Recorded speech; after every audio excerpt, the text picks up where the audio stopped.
வாழ மீனுக்க விலங்கு மீனுக்க கல்யாணம் அந்த சின்ன குனி கூட்டம் எல்லாம் ஊர்வலம் பஞ்சாயத்து தலைவரான சுறா மீனு தானுங்கோ அவர் சொன்னபடி இருவருக்கோ நிச்சயதார்த்தம் தானுங்கோ கல்யாணம் நடந்து வருது பாருங்கோ இந்த திருமணத்தை நடத்தி வைக்கும் திருக்கமாலு அண்ணங்கோ இந்த திருமணத்தை நடத்தி வைக்கும் திருக்கமாலு அண்ணங்கோ இந்த மணமக்களை வாழ்த்துகின்ற பெரிய மனசை யாருங்கோ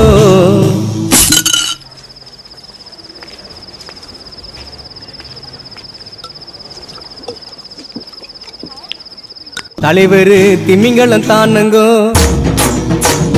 பால மீனுக்க விலங்கு மீனுக்க கல்யாணம் அந்த தென்னா குனி கூட்டம் எல்லாம் ஊர்வலம் அந்த நடுக்கடலில் நடக்குதையா திருமணம் அந்த அசர பொடி ஆளுக்கெல்லாம் கும்மாடும்